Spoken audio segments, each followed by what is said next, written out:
Olhem, cá em casa nós temos uma regra que nem sempre é seguida, que é quem cozinha não lava a louça. E portanto, as últimas vezes, fui eu que estive a fazer mais a despesa da conversa. Hoje quem vai falar, sobretudo, vai ser a Luz, a Luzia. E portanto, se ela cozinha, sou eu que vou lavar a louça e sou eu que me compete apresentá-la. E, aliás, com muito gosto, é uma lavagem de louça com muito gosto. Acho que já toda a gente conhece, basicamente conhece a Luzia. A Luzia tem um mestrado e um doutorado pela Unicamp, no Brasil. Trabalhou no Brasil como diretora de faculdade, etc. Veio depois para Portugal, por minha culpa, o culpado fui eu. Veio para Portugal e aqui fez um pós-doutoramento e a seguir ao seu pós-doutoramento trabalhou em várias universidades portuguesas e incitou também uma grande carreira internacional ao nível de visitas noutras universidades na Europa e fora da Europa.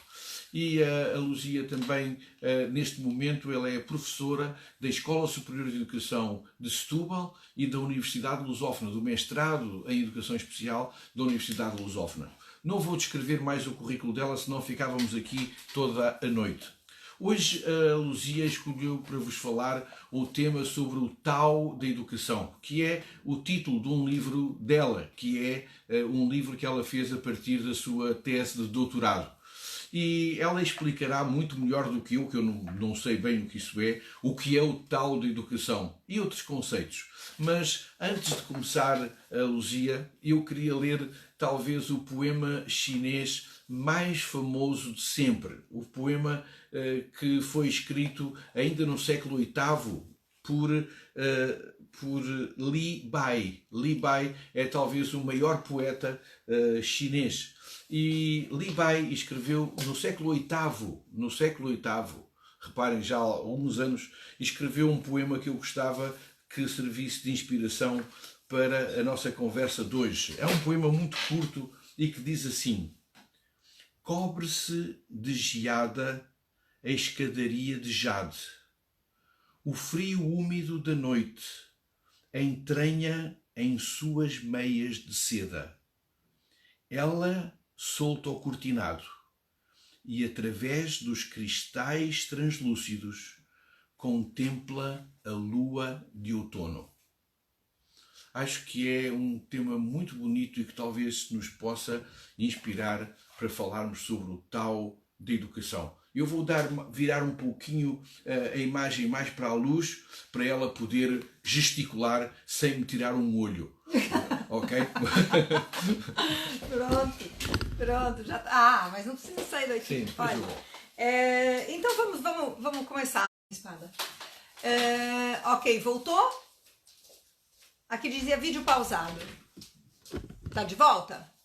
Dá um joinha pra mim pra eu saber se tá de volta o vídeo. Sim? Ok, boa. Obrigada, Lucélia.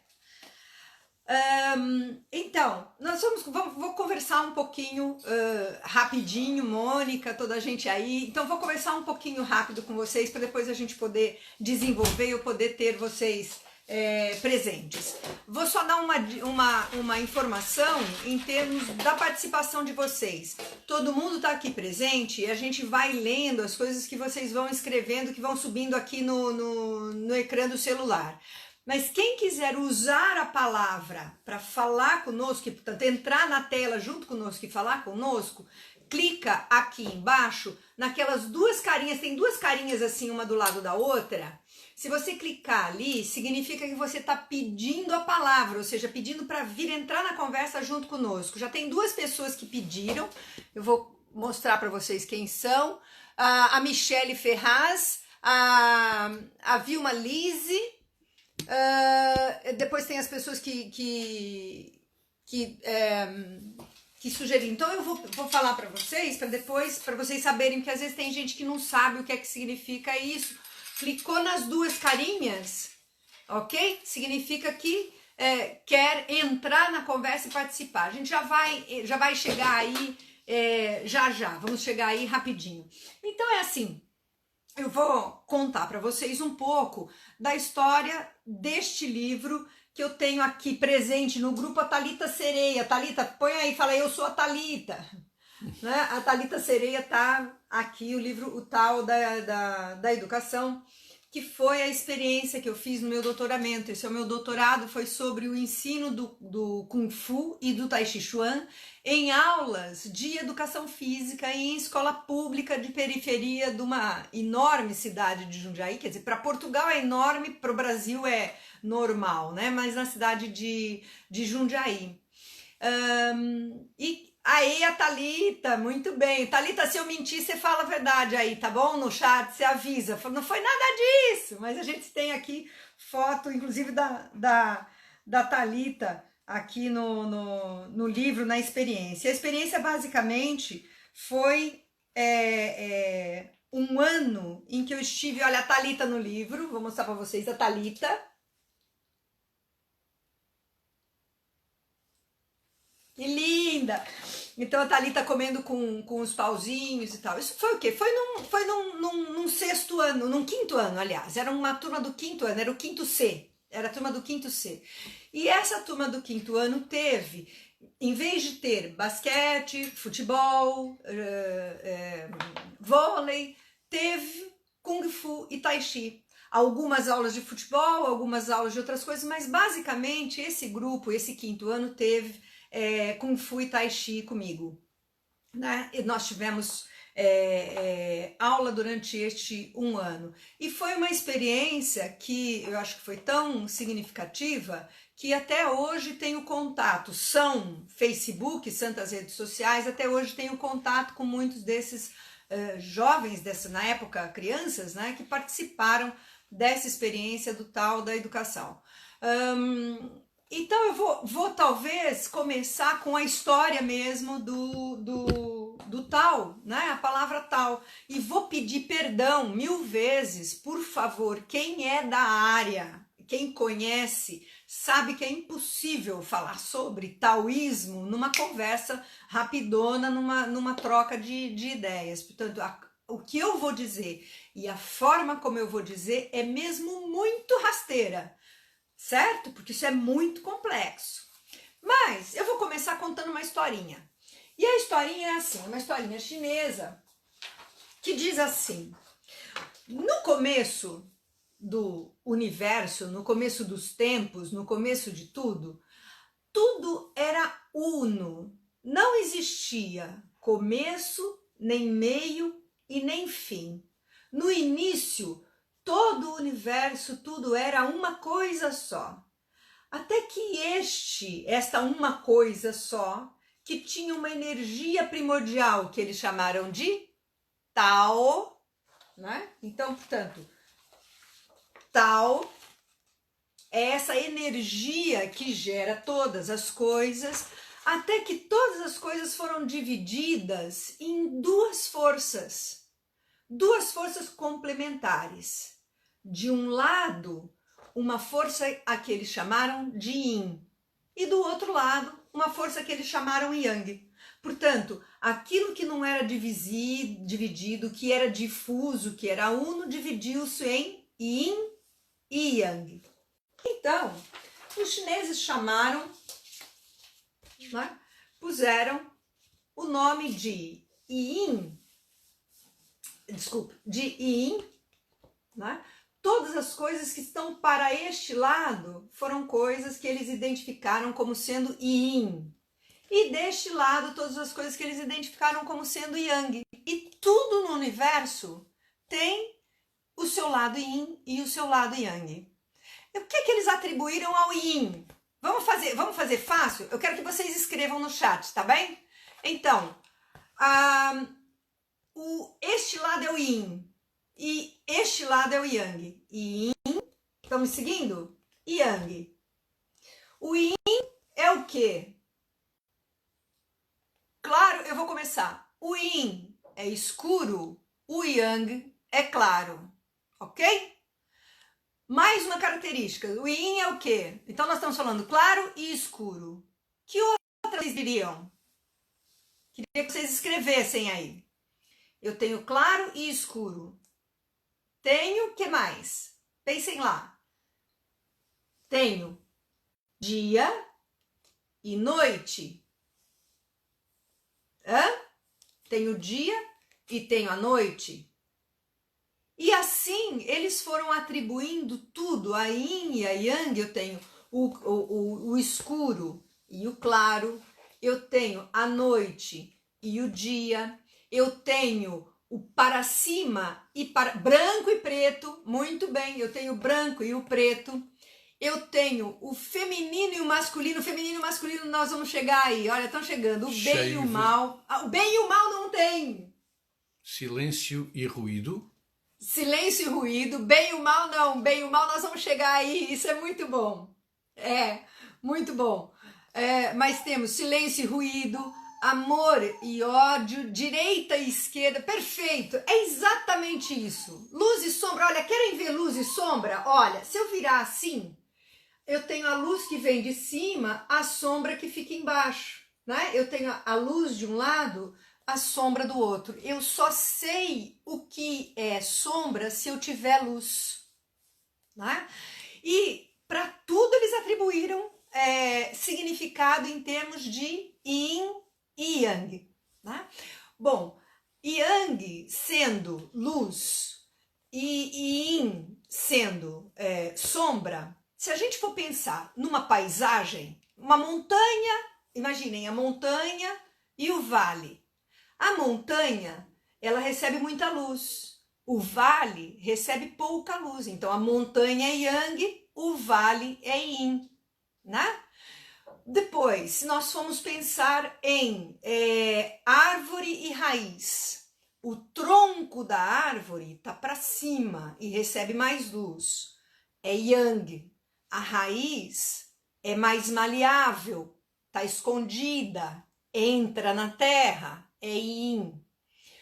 O tronco é forte, a raiz é fraco, né? Ou o que é para cima é o positivo, o que é para baixo é o negativo, mas positivo e negativo, diferente do bem e do mal, positivo e negativo como a polaridade da pilha, ok?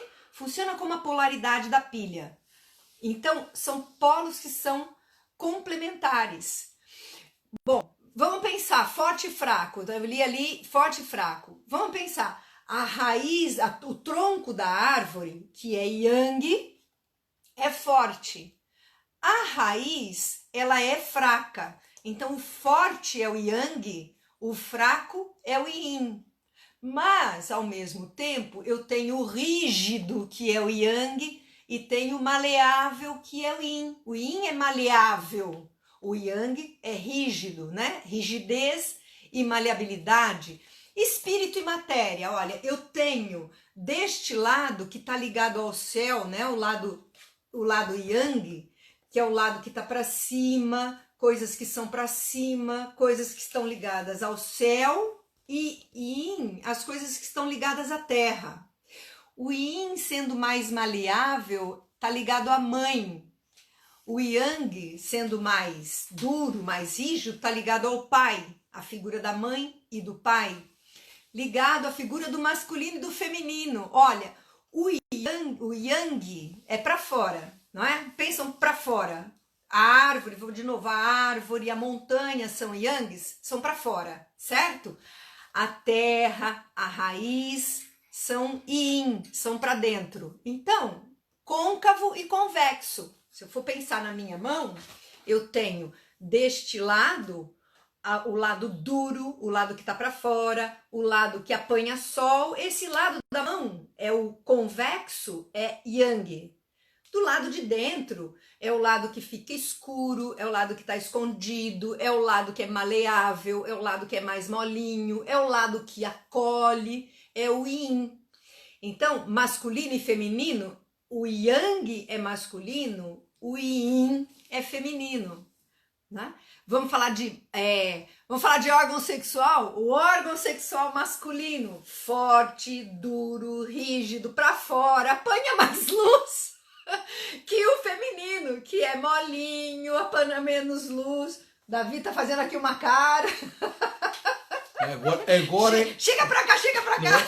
Agora é que eu percebi, Então... muito bem. Pois é, né? Pois é. Então, esse é o símbolo, né? Esse símbolo do yin e do yang, ele tem isso tudo. O bem e o mal, eu vou falar um pouquinho depois, se eu não falar, me lembra de falar, se eu não falar sobre o bem e o mal, mas o que é que são esses polos? Eles são polos que são complementares. Aqui é que está a importância. Um não existe sem o outro, um não acontece sem o outro. E aí eu tenho de um lado o ativo, de outro lado o passivo. De um lado quem fala, do outro lado quem escuta. De um lado quem age, do outro lado quem não age. De um lado, então tenho esses dois, tenho de um lado o professor, do outro lado o aluno. De um lado as aulas ativas, do outro lado as aulas passivas. De um lado as aulas em que uma pessoa fala e as outras ouvem. Do outro lado as aulas em que as pessoas agem para poder aprender. Então a ação e a reflexão. Então eu tenho tudo. Por que é que o bem e o mal não estão aqui? Porque não é nem bom nem mal. Tem yin, tudo tem yin e tem yang ao mesmo tempo. E qual é o nome dessa linha, né? Que eles disseram, os chineses disseram que no início tudo era uma coisa só, o universo era uno e foi dividido entre dois polos que eles chamaram de yin e yang. Essa divisão, essa linha que divide aqui, o nome desta linha é Tai, Tai, certo? Exato, não existe hierarquia e juízo de valor, é isso mesmo. E, portanto, o nome dessa linha chama-se Tai. E essa linha é a linha que divide um lado do outro, só que não divide, ela une. E aonde é que está a saúde e aonde é que está a doença nessa visão? A saúde está em estar o mais próximo possível dessa linha do meio, né? É estar em equilíbrio. Então a primeira coisa que eu ia falar era a questão do yin e do yang, o nós e o eles. Nós falamos da inclusão, não é isso? Agora vamos juntando isso com educação aos poucos. Na inclusão, nós falamos que o grande problema da exclusão, o que gera exclusão, é nós pensarmos que nós seres humanos não somos a continuidade uns dos outros. E, portanto, que eu tô desse lado e o outro tá daquele lado. Nós, os perfeitos, eles, os deficientes. Nós, os professores, eles, os alunos. Nós, isso, eles, aquilo. Nesta visão, não existe o nós e o eles. Nós somos uma continuidade uns dos outros. Nós somos dois polos de uma mesma entidade. E, portanto, a saúde está nos livros chineses fala trilhar o caminho do meio.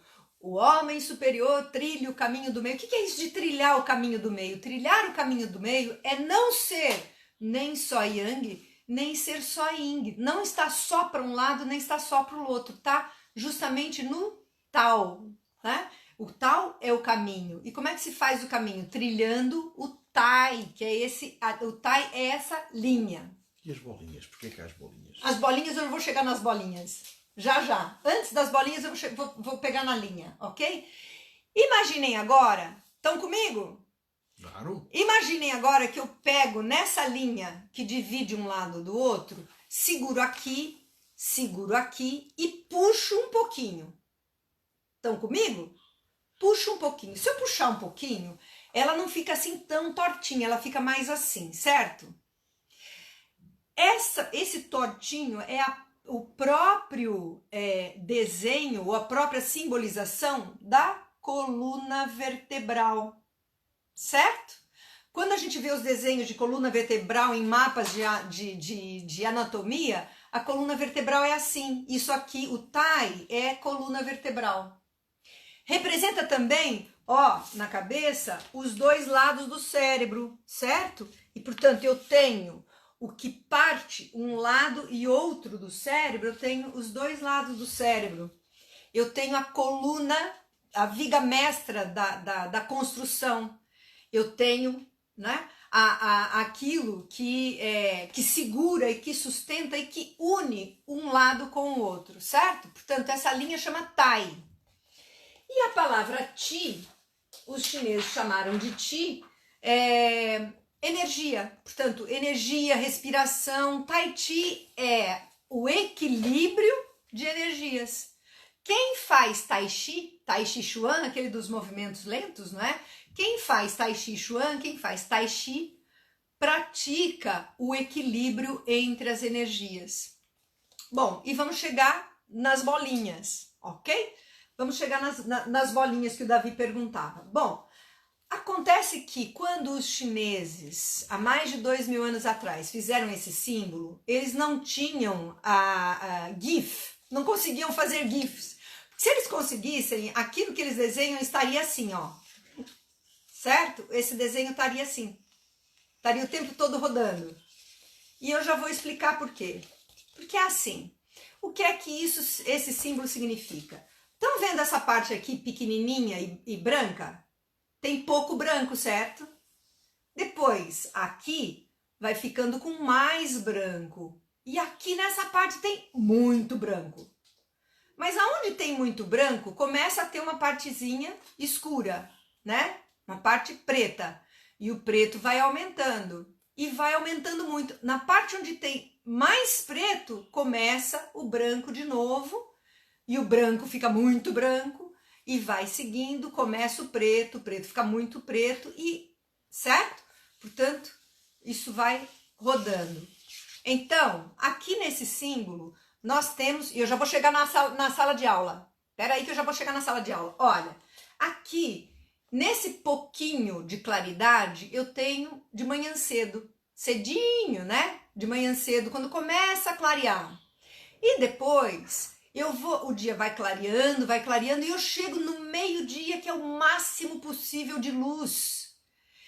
Só que o máximo possível de luz dá naturalmente espaço para surgir o começo da escuridão. Começa a escurecer. Eu tenho a meia-noite aqui, olha. Aqui é a meia-noite. É o máximo da escuridão. Quando a escuridão chega no máximo, eu começo a clarear. E a luz começa a aparecer de novo. E eu vou então rodando, ou seja, eu tenho a manhã, o meio-dia, o entardecer, a meia-noite. Eu tenho o nascimento, o desenvolvimento, o envelhecimento e tenho a morte. Eu tenho o início da minha aula, eu tenho meus alunos todos prestando atenção em mim, eu tenho, ai professora, pelo amor de Deus, muda de assunto que eu não aguento mais, e eu tenho bom, vamos recomeçar então a atenção. Já conversaram que tem que falar agora comigo aqui. Então começa a atenção de novo. Eu tenho todos os ciclos, estão representados aqui. O que é natural? É natural que isto circule. É natural que isto rode. Por quê? Porque no seio de Yang existe uma raiz do Yin. Uma semente do Yin. Olha as bolinhas, Davi, cheguei nas bolinhas. No centro do que é Yang, existe uma semente do Yin.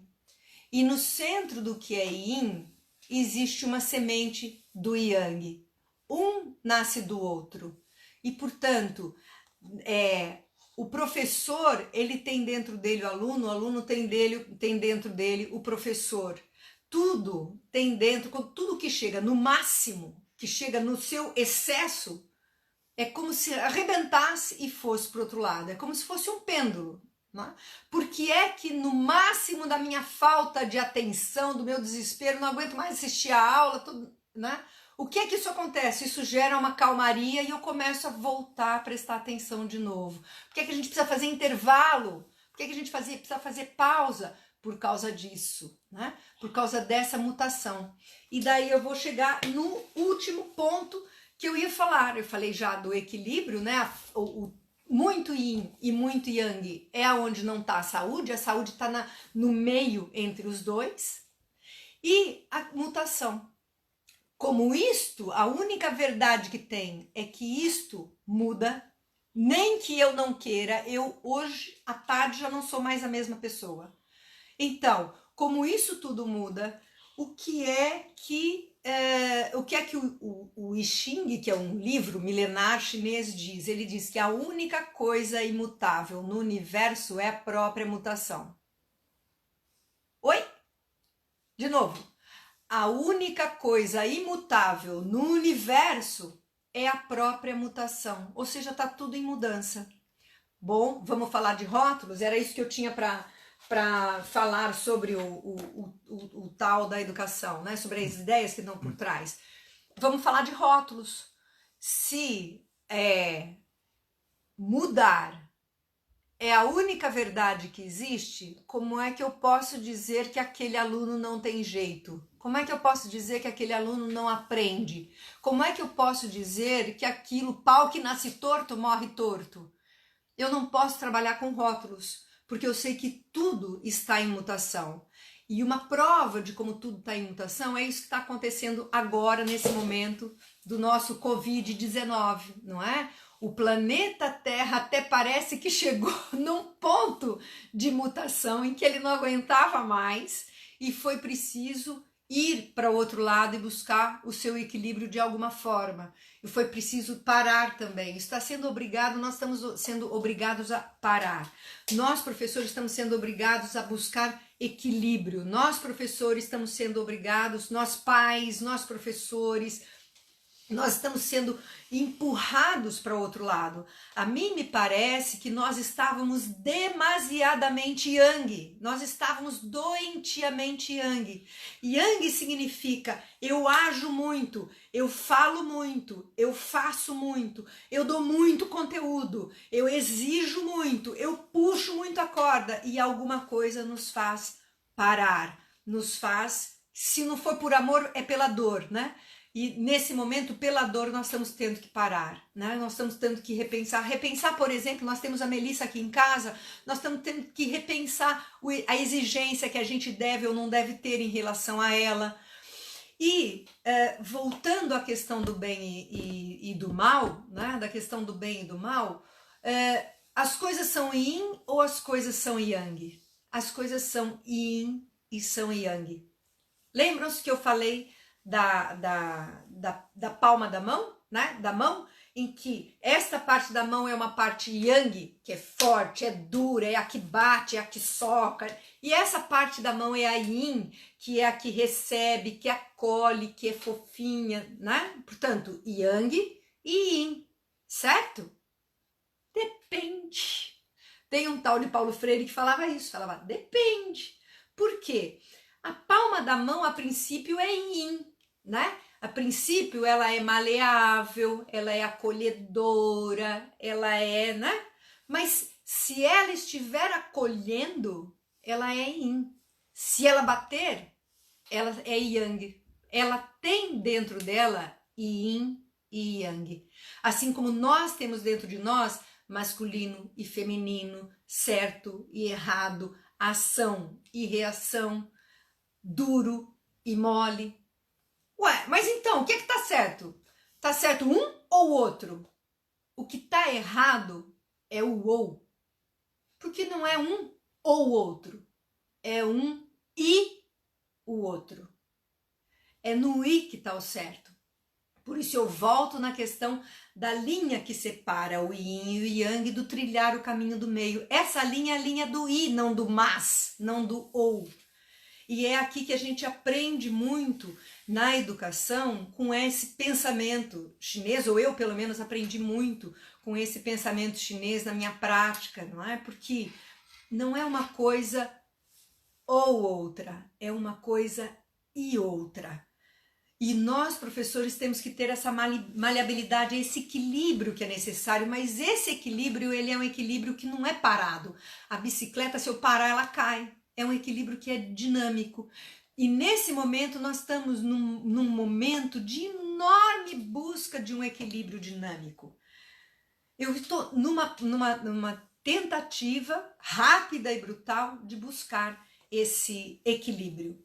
É como a espada, né? A espada é boa ou é má? Depende, ela pode atacar ou pode defender. O metal, né? O metal, ele corta, mas ao mesmo tempo o metal reflete. Então, quando eu tenho para terminar, né? Quando eu tenho a espada, eu tenho metal. O metal, ele serve para cortar, ele serve para agredir, ele serve, né, para separar as coisas. Mas, ao mesmo tempo, é o metal que nos reflete a verdade, que reflete quem eu sou, que me mostra quem eu tenho dentro de mim. E, portanto, o próprio metal, ou tudo na vida, tem yin e tem yang. Portanto, nós estamos vivendo nesse momento, um momento, vem para aqui para o meu ladinho, um momento extremamente de mutação, né? De yin e de yang. Estamos vivendo esse momento, vem aqui, isso. Esse momento grande de yin e de yang, em que nós estamos precisando mesmo, não temos respostas, e as coisas estão certas e estão erradas. Ou fazer desse jeito é certo e menos certo também. As duas coisas valem. Temos 4 pedidos de participação. Tu queres fazer uma fala, uma síntese? Eu preciso dizer qualquer coisa. Há pouco na apresentação da Luz, eu esqueci-me de dizer uma coisa fundamental, mas que eu penso que a maioria das pessoas que nos estão a assistir sabem. Este interesse da Luz pela filosofia chinesa, pela cultura chinesa, vem a partir de uma prática que ela teve durante muitos anos, que era uma prática relacionada não só com a aprendizagem do chinês, com a aprendizagem do Tai Chi, com a aprendizagem da filosofia chinesa, de toda a cultura, mas sobretudo com a aprendizagem do Kung Fu. E a Luz, durante muitos anos, foi uma atleta de alto nível de Kung Fu. A Luz ganhou muitos campeonatos brasileiros, muitos campeonatos sul-americanos, ganhou torneios internacionais e foi inclusivamente campeã mundial de Kung Fu na China, em Shaolin, naquele famoso templo de Shaolin. E, portanto, a Luz acabou por aproveitar toda essa experiência dela e esse conhecimento dela para trazer alguma coisa de novo para a educação. E eu acho que foi isso também que ela nos trouxe hoje, que é como é que coisas que parecem tão incompatíveis, tão diferentes, que parece que não têm nada a ver uma coisa com a outra, mas tudo está ligado a tudo. E acho que era preciso entender este passado, esta memória que a Luz tem de todo este percurso dela, para entender porque é que ela está tão interessada, por um lado, em educação, sem dúvida, mas também em olhar a educação como se fosse dentro de um paradigma filosófico que, de certa maneira, não é o nosso paradigma habitual, é o paradigma, digamos, que os chineses desenvolveram desde há muitos anos. A China era uma civilização avançada 2000 anos antes de Cristo, portanto, no tempo dos egípcios, não é? A China era já um grande império, não é? E, portanto, acho que foi isso que a Luz nos trouxe. E esta perspectiva de eu conseguir, a propósito de uma imagem e a propósito de coisas que parecem tão simples, a entender coisas complicadas, não é? E, de certa maneira, ter esta chave do conhecimento para coisas mais complexas a partir destes esquemas que são só, como a Luz disse no princípio, aparentemente simples, porque tudo isto é realmente muito complexo e fantástico. Muito bem, acho que temos algumas pessoas para entrar e então se calhar íamos convidar as pessoas que estavam para entrar. Olha, tenho aqui a Marineuza Fortes, eu vou então colocar aqui a Marineuza. A Marineuza não pode aderir, vamos lá ver quem mais está aqui nas conversas. Já não tenho mais ninguém, gente. E não? Agora? Não. Então tenho eu que eu tenho questões para te pôr. Olha, assim, quem quiser conversar conosco, clica nas 2 carinhas que estão aqui embaixo. Não me aparece mais ninguém. Eu tinha uma pergunta para pôr à Luz, à Luzia. Ou se quiserem escrever a pergunta aqui no chat, a gente responde por aqui também, mas era legal vocês falarem também. Não sei se a Thalita ainda está aí também. Ângelo. Então. A questão que eu tinha para colocar é muito simples. Nós assistimos muitas vezes que há projetos dentro das escolas de meditação, de relaxamento, isto é, que se procure preparar os alunos para a aprendizagem, porque muitas vezes as crianças vêm num estado de excitação, vêm num estado de instabilidade de atenção e de comportamento que é praticamente impossível que a pessoa aprenda nessa situação. O que é que tu pensas sobre isto? Qual é a importância que têm estes modelos, digamos, de meditação, de reflexão, de relaxamento para estas crianças? Isso fez parte da experiência, né? Que eu tive com os alunos lá do 5º ano, lá na época do meu doutoramento, e isso tem me acompanhado ao longo do tempo, até hoje, né? Até hoje. Por quê? Porque lembram-se da ideia do Yin e do Yang, que são complementares? Então, corpo e mente são duas coisas que são complementares. E você não consegue trabalhar com a mente se o corpo não tiver trabalhado. Você não consegue atingir um sem atingir o outro. É tudo conjunto. Então, sem uma preparação do corpo para o aprender, eu não consigo aprender, ou eu tenho que buscar recursos muito mais complexos para conseguir chegar à aprendizagem daquilo, sobretudo quando eu vou para as aprendizagens mais complexas. Não é à toa que um tal de Piaget falava que o desenvolvimento da inteligência ele começa no corpo, começa na ação, né? Começa no sensório, no motor, e depois, mas a questão é que a gente acha que o sensório motor deixa de existir e eu passei para a fase seguinte, então eu não tenho mais aquele, eu vou para a fase seguinte. Não! O que vem depois está fundamentado naquilo que está lá atrás. E, portanto, cada vez mais o corpo e a ação vão sendo importantes para eu ir sedimentando a inteligência e o pensamento. Então, o corpo, ele tem que estar presente na escola e ele é fundamental. Bom, usei isto nessa época em que eu fiz o doutoramento sobre o tal da educação, né, com a Thalita, que talvez esteja aí, possa também comentar qualquer coisa, Thalita, mas depois que esse estudo foi publicado, o próprio Estado de São Paulo utilizou o meu doutoramento para ensinar Lien Qi, que é uma ginástica de relaxamento chinesa, para os professores do Estado. Eu não sei se eu tenho algum professor aqui do Estado de São Paulo, e, portanto, esses professores aprenderam isso e eles, então, usavam isso justamente antes das aulas. Antes das aulas começar, os professores começavam a aula com um pouco desses movimentos, que envolvem movimento de expansão, de recolhimento, de respiração, né? Lembre-se que a palavra respiração, ar e energia e arroz em chinês é a mesma palavra. O chinês come arroz, não é isso que a gente fala quando a gente fala as coisas super genéricas da vida? É a mesma coisa que falar que brasileiro come carne. Eu sou vegetariana, não funciona. Mas arroz, energia, respiração e ar é Qi, não é? Aikido, Tai Chi, Chuan, não. Qi significa energia, né? Então, o trabalho com o corpo e com a respiração antes de iniciar a parte teórica, mais teórica da aula. Por quê? Porque isso torna o corpo presente. Porque senão, muitas vezes os alunos entram na sala de aula, sentam-se, mas a alma ficou lá fora. Só entrou o corpo, a alma não veio. Aí o corpo vem vindo. Até hoje, então, falando disso, até hoje, as alunas do mestrado, tem aluna minha aí do mestrado em educação pré-escolar participando, ou quem foi minha aluna que esteja por aí.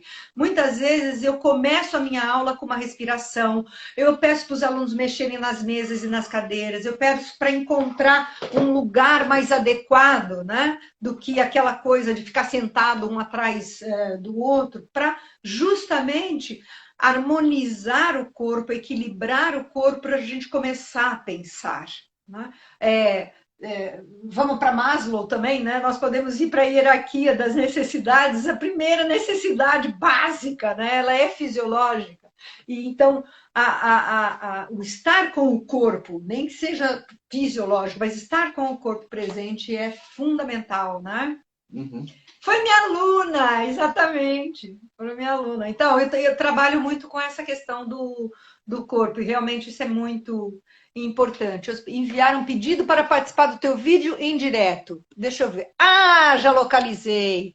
Olha, já localizei as pessoas que pediram. Eu tenho aqui a Dulce Rocha, que pediu. Vou adicionar, Dulce. Aguardar.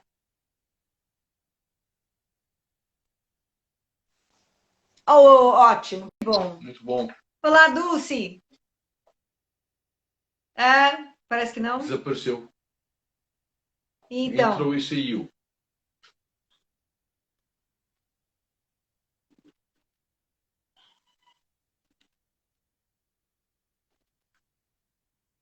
eu vou tentar de novo. Tenho aqui outra pessoa. Deixa eu ver se conseguimos. Queria muito fazer interação com vocês. Oh, Bu. Eu não sei quem é. Olá. Ah, cliquei sem querer. Ok, tudo bem, não tem importância. Mas três campeonatos. E preciso deixar esse time em forma. Então tem um jeito. Acho que eu tô brincando. Eu tô brincando, é sério. Foi bom. Isso. Ok, vamos lá. Vamos lá ver. Adicionar. Porque às vezes é isso, às vezes tem pessoas que clicam. Miriam Oliveira, vamos ver. Miriam, não. Ok.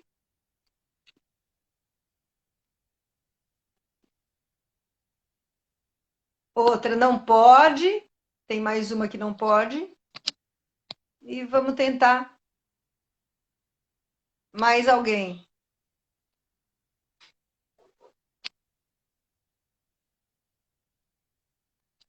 Não, acho que já não tem mais ninguém. Tem alguém querendo participar?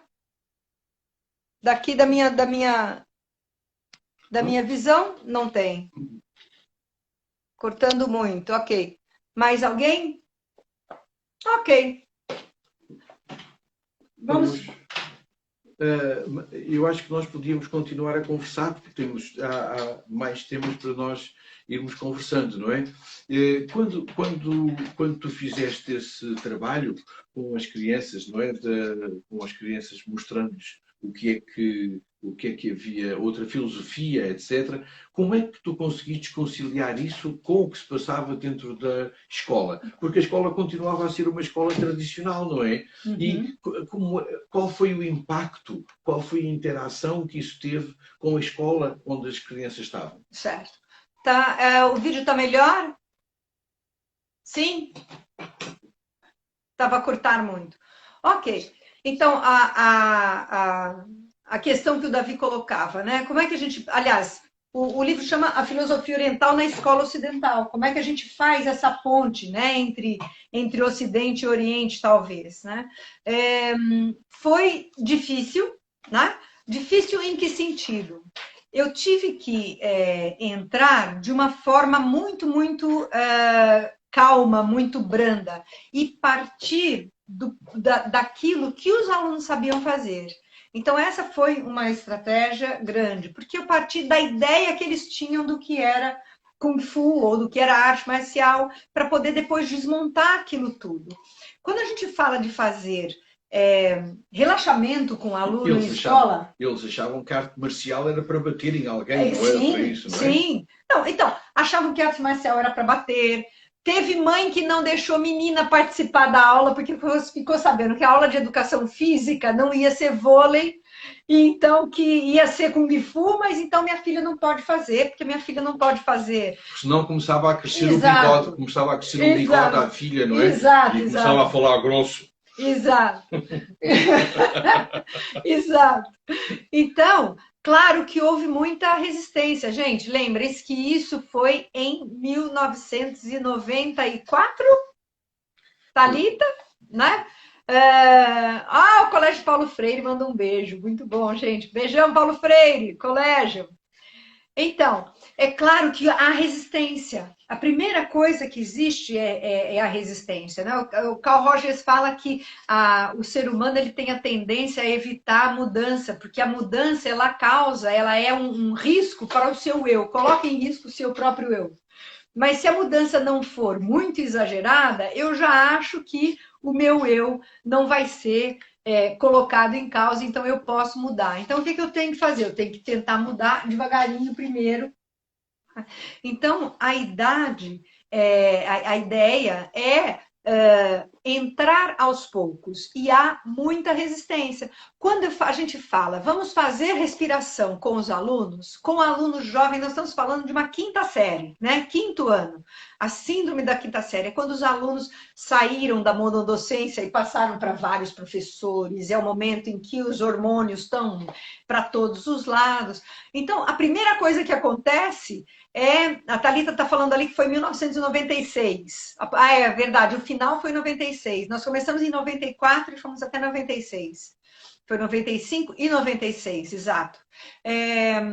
A primeira coisa, existe uma resistência muito grande. Imagina você dizer para os meninos e as meninas, então agora respirem fundo, abram o peito e o pulmão, pronto, já está todo mundo rindo, já está toda aquela resistência. Mas o que é importante? É importante persistir. Então, a persistência é importante.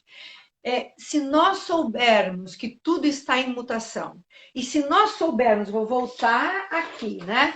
Se eu souber que depois de um período de caos, em que eu tento fazer os alunos ficarem quietos, eles não ficam, eu tento motivá-los, eles não se motivam, eles estão num momento, né, eu tenho que entender que o natural é que eles comecem a prestar atenção depois de um tempo, até que eles se envolvam e consigam participar.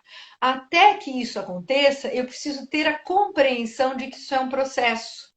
E, portanto, se eu não tiver essa compreensão de que é um processo, eu vou acabar tendo que enfiar goela abaixo do aluno aquele conteúdo ou aquela coisa que eu quero que eles entendam e que eles participem. Então, é preciso ir de forma sutil.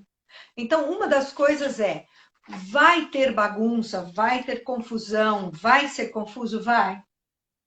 Persiste. Respira fundo e fica junto com eles. Flui junto com os alunos, aquele fluir, né? Então, fluir junto com os alunos, tentar fluir junto com eles. Eu não sei, a Lina está aqui perguntando, Lina, como trabalhar a autoestima, não sei se é uma pergunta, deixa eu ver, aqui é que tem uma pergunta, nesse período em que as aulas estão acontecendo em casa, propor esse momento de corpo e calma, sugestões para a prática, para o fundamental. Sugestões práticas para fundamental. Para o ensino fundamental, é isso? Sugestões de práticas para o ensino fundamental? Boa. Então, primeiro, sentar, né? Ensinar os alunos a sentar. Como é que eu sento? Lembram-se que a coluna, né? A coluna, ela é o grande equilíbrio entre um lado e o outro do corpo, entre a parte de cima e a parte de baixo. E depois eu posso brincar com imagens. Por exemplo, agora vocês estão sentados na cadeira, mas eu quero que o topo da cabeça fique o mais próximo possível do teto. Vamos lá, todo mundo. Colocar a cabeça o mais próximo possível do teto. Isso. E agora, um ombro o mais longe possível do outro. Ao mesmo tempo, o topo da cabeça o mais perto possível do teto e um ombro o mais longe possível do outro. Não vale morder a língua. Isso. Nem vale parar de respirar. Isso. Muito bem. Agora, solta. Isso. Inspira fundo. E agora, solta o ar. Só que quando inspirar, eu não quero que encha o peito. De jeito nenhum. Peito não é feito para encher. É a barriga. Vocês já viram um cachorro respirando? Já viram que a barriga do cachorro faz assim...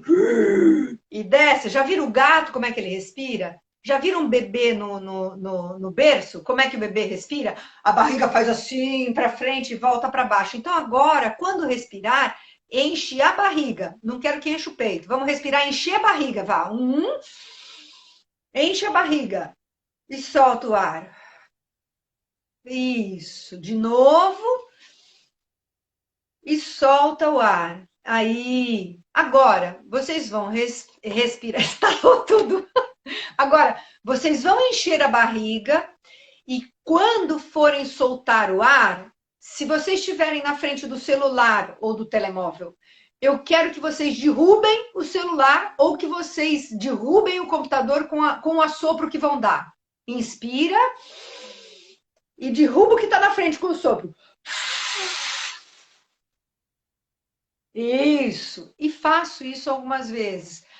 Eu vou trabalhando com imagem junto com o que eu vou fazendo, de tal forma que o aluno, para já tire atenção, depois volte a respirar e trabalho com a questão do comparar. Olha, veja como é que você estava antes, como é que estava, põe a mão no peito, como é que estava a batida do coração, põe a mão no pescoço, como é que estava a respiração, né? Ajudar a colocar, então são os feedbacks sinestésicos, né?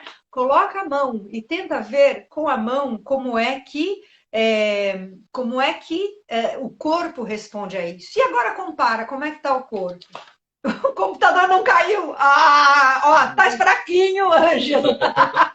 Vamos ver. Mas, tá fraquinho. Exato. Isto é só a primeira fase, não é? Derrubar o celular é a primeira fase. A última fase da respiração vai ser mesmo partir a janela, não é? Partir o vidro da janela. Esse vai ser o principal.